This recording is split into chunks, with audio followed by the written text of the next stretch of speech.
What the Knicks just did was what you're supposed to do when you're all in for title contention. Their fans had been waiting for a moment like this for ages. They've been sitting on some very good trade assets for quite some time, and finally, they pulled a trigger. Remember those days where almost every superstar was linked to New York? People said KD would come, then it was Paul George, LeBron, Embiid, and even Donovan Mitchell? The Knicks have completely brought back the franchise to life in almost no time. First, stealing Jalen Brunson from the Mavericks was a major move. At this point, we dare saying his signing was even bigger than Carmelo Anthony's. Then, the front office started putting pieces together perfectly. OG Anunoby trade was a win, Mikal Bridges was a huge upgrade, and now, just before the training camp is all about to start, they get Karl Anthony Towns. Some are saying that they've lost too much by dealing DiVincenzo, but there's a reason why the Villanova Knicks couldn't work. Losing Isaiah Hartenstein in free agency created a major hole under the basket, and say whatever you want about Randall, you can't contend for a championship with a 6'8" center. There's a big reason why this trade could turn out to be good for both franchises, and way better than everyone expected. Hello basketball fans, and welcome to Hoop Vision. Before we dive in, make sure to hit that subscribe button if you haven't already. It takes only a second, costs nothing, and will give you access to more basketball stories. New York has really put all of their picks and money on the line. This is the perfect time for them to try pushing for a title. If not, who knows when their next window might open. Dealing Julius Randle was a good move though. They needed someone fresh new at center, and it worked perfectly. Plus, this was the last year in his contract before the player option kicked in, so they might have lost him for nothing if they waited. On the other hand, did the Timberwolves get significantly better by this trade? Not necessarily. On paper, their chances of winning a championship look a bit worse at the moment, but things could unexpectedly click for them if Reed could step up and replace Towns. When you take a look at this trade, something seems off. The complete package was New York get Towns, Minnesota gets Randall, DiVincenzo, and a first-round pick, while the Hornets received Daquan Jeffries and a future pick. It's hard to remember when was the last time a player of KAT's caliber got dealt for such a low price. Usually, moving such players would require at least 2 All-Stars, and a lot more than just 1 draft pick, so why would the Wolves accept such a deal? This had nothing to do with basketball reasons, but financial ones instead. The new CBA era has completely changed the way trades will be done in the future. The new rules punish franchises for making bad money decisions, so if you happen to pay a bad player huge chunks of money, you get stuck with him because no one will take him. This was exactly the danger for the Wolves, so they were more than happy to send Towns away. If they kept the last season's team for this year, they'd risk another disappointing playoffs performance from him, and after that, no one would be willing to take his max contract. The Pelicans are in the same situation with Brandon Ingram, trying to trade him wherever they can, except that nobody wants him. He's like that car you'd like to have, but costs way too much for what it brings to the table. Still, this wouldn't have been an option for Minnesota if there wasn't for one man. Naz Reid provided so much value off the bench for them, it was crazy,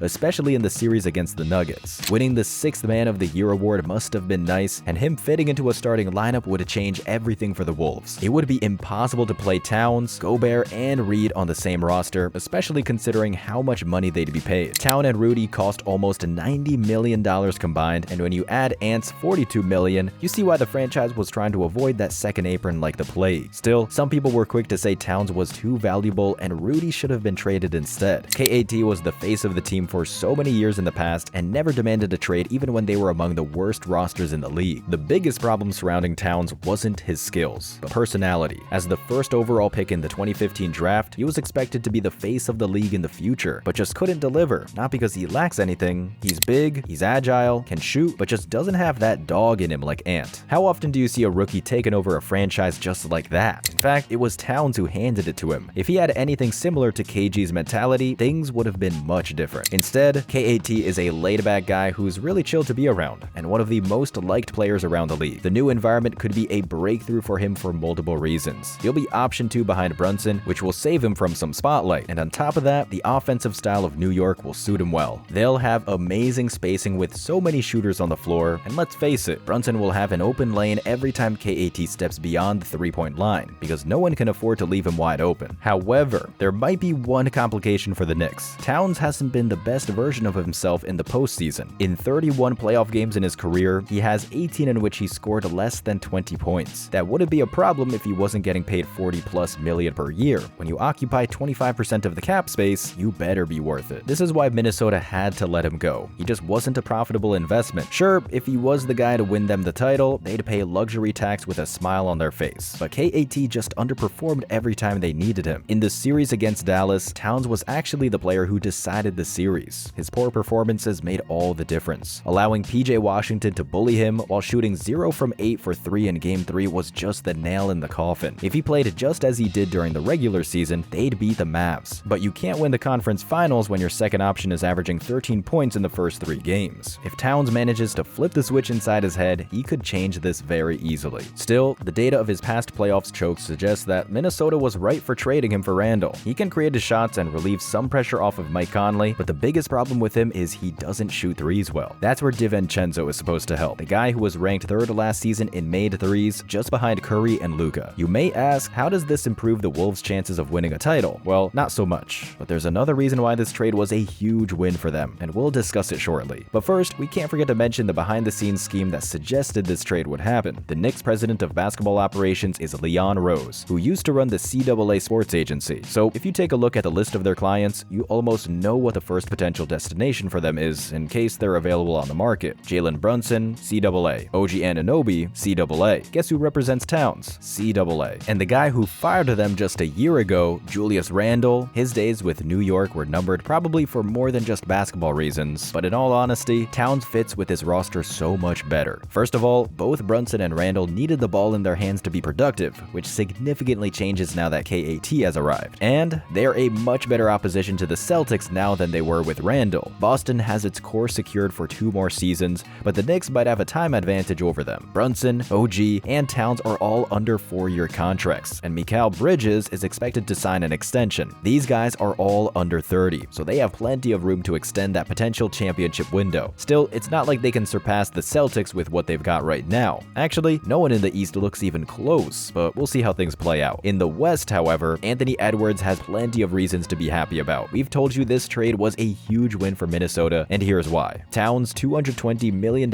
extension starts this season and stretches over 4 years. Now, the Knicks have taken his contract in full. In exchange, they took DiVincenzo, who costs only $11 million, and Randle, who's a free agent the next summer. This all means that they'll have more than enough flexibility to build around Edwards, Aaron Gordon, Brandon Ingram, Jonathan Kuminga, Jalen Green, Alperen Sengun, and many others will be on the market after this season. Just hearing these names makes you imagine all sorts of wild combinations. And if the NBA is known for one thing, it's for its ability to shock us with insane front office moves. Going forward, both Minnesota and New York will have a lot of work on their plate trying to figure out their new rosters and prepare for the 2024 and 25 season that promises to be pure fireworks. That's it for today, Hoop Fam. We hope you've enjoyed this video. Let us know in the comments who you think won this trade. Thank you for watching and growing this channel. Make sure you don't miss out on more NBA stories by hitting that subscribe button. See you in the next one.